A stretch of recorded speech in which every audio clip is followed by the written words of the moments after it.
Howdy, welcome back. Today I'm going to be doing my top 10 movies of the year list, but before I get into that, I feel like I should mention that this video is late. I didn't have the chance to record the other day, so this video is probably going up about a day late.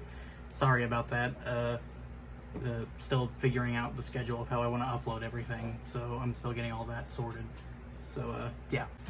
I feel like I should also mention before I get into the list that I have not seen every movie this year. Like, I haven't seen Amsterdam, although judging by what I've seen, I doubt Amsterdam was gonna make the list, so there's that. And also, I should mention that this list shouldn't have spoilers for any of the movies, so you're safe to watch it if you haven't seen any of them. I'll try to keep it as spoiler-free as possible. So, yeah, let's get into the list. Okay, coming in at number 10, we have Pearl. Pearl is a movie I was very excited for this year because I loved X, and this movie is a prequel to X. And, you know, I didn't know a whole lot about it going into it other than it was a prequel to X about...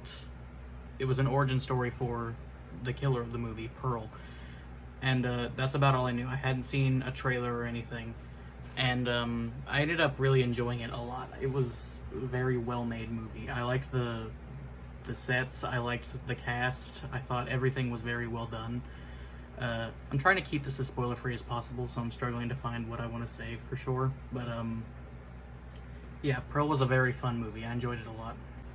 Okay, so at number 9, I have Barbarian. And Barbarian is a movie that kind of surprised me this year because similar to Pearl, I had not seen any of the trailers. I didn't know anything about this movie pretty much, and I think that's probably the best way to watch it, to be honest. Sorry, my cat just walked in and it scared me. Because I feel like if I had known about what was going on going into the movie, it kind of would have ruined the experience of it a little bit. I'm trying not to give too much away.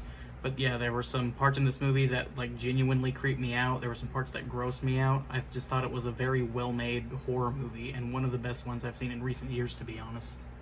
Now at number 8 on the list, I have X, which is I didn't know a whole lot about this movie going into it. I knew some, but I didn't know as much compared to some of the other movies on this list.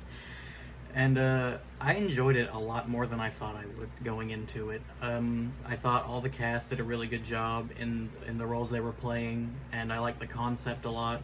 The soundtrack was surprisingly good too.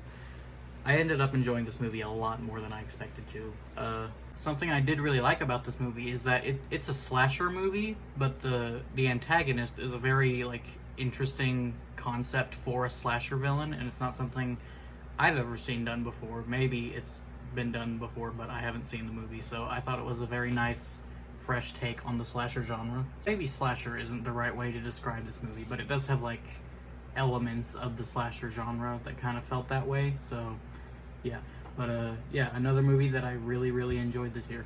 Now at my number 7 spot, I've got Black Panther: Wakanda Forever, which is a movie that up until the trailer for it released, I was very concerned about.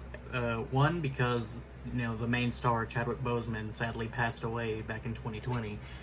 And two, I know that filming for this movie was kind of a rough process, because I'm pretty sure it got halted or shut down once or twice, which, didn't give me the most confidence in this movie. But then the first trailer came out. Sorry, my cat's knocked something over. And the first trailer came out, and I thought it looked amazing. It was one of my favorite trailers Marvel had ever put out. I thought it looked great, and then now, after having seen the movie, I can say that it is great. I loved this movie. I thought it was a very nice and thoughtful send-off for Chadwick Boseman and the character of T'Challa, and I thought everything was handled very well. I thought Namor was a great villain, and that's why it's at my number 7 spot on this list. It was a great movie. At number 6, we have Scream. Straight up, I thought this movie was going to be terrible. I thought it was going to be one of those cases where they return to a beloved horror franchise a decade later, and then it's just a very obvious cash grab. But I actually really thought this was a good movie. It was a good horror movie, and I thought it was a great return to the Scream franchise. I was really surprised by how much I actually enjoyed this movie. Alright, we're now entering the top 5, and kicking off our top 5 is Nope, which is a movie I've been meaning to watch for 4 or 5 months now, and I just watched it like 2 or 3 weeks ago, and it surpassed my expectations. I heard that it was, it was good, but it wasn't as good as like Get Out or Jordan Peele's previous stuff. I also didn't think it was as good as Get Out, but it was close. I really enjoyed it, and it's honestly like the first Alien movie to actually creep me out a bit. There were scenes in this that I thought were genuinely like kind of creepy, and I thought that everything was handled really well. I'm trying not to give away too much because this is a bizarre one, but for another movie I didn't think was going to be very good, at number 4 we've got Prey. I didn't think this one was going to be very good, not because I thought the trailers looked bad, but because there hadn't been a really good Predator movie since the first one.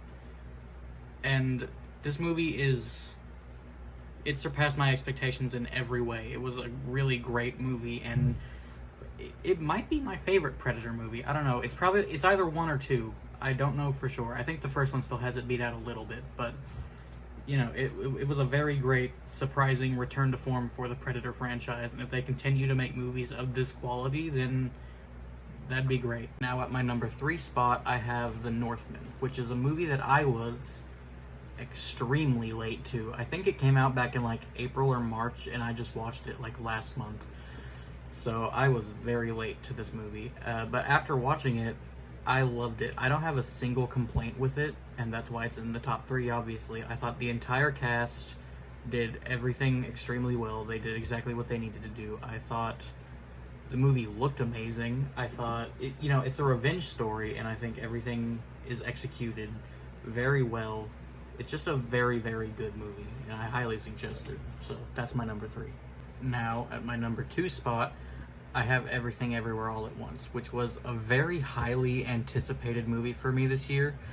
I was dying to watch this movie, but I didn't get to watch it until a while after it came out because it was only playing in select theaters, and I don't think it played in any of the theaters near me, so I didn't get to watch it until a few months later. And, I had very high expectations for it, and it surpassed all of them. I loved everything about this movie. I thought Michelle Yeoh was great in it. I thought, I can't remember his name, the guy from The Goonies, the guy that plays Waymond in the movie. I thought he was great. I thought pretty much everyone in this movie was great. And, going into it, I was pretty tired of, like, multiverse stories, because Marvel's been doing it a lot recently, and I love Marvel, but they need to chill on that a little bit. But, I thought it was a very nice take on a multiverse story. I thought everything was very well done. It was just a great movie, head to toe. Now, before I reveal my number 1 movie of the year, I'm going to give a couple honorable mentions to the Bob's Burgers movie, which I enjoyed a lot more than I thought I would, and See How They Run, which was a detective story movie that came out earlier this year. Not a detective story, like a whodunit murder mystery, and I thought it was a very fun movie, and it was on my top 10 list before I went and watched Black Panther, and I needed to get something out of there because Black Panther was so good that it got put into my top 10, and it kind of dethroned See How They Run for that, which is unfortunate, but that's why I did this honorable mention segment. So See How They Run and Bob's Burgers. And now my number 1 movie of the year, to absolutely no one's surprise if you know me well, is The Batman. I was so excited for this movie, like, in the years leading up to it. Like, every piece of news that came out about it just got me infinitely more excited, and like all the trailers were great, and then I actually sat down to watch the movie, and I loved every minute of it. I thought it was probably the best Batman movie since The Dark Knight, which isn't saying much because the only real actual Batman movie we've gotten since then was The Dark Knight Rises, but whatever.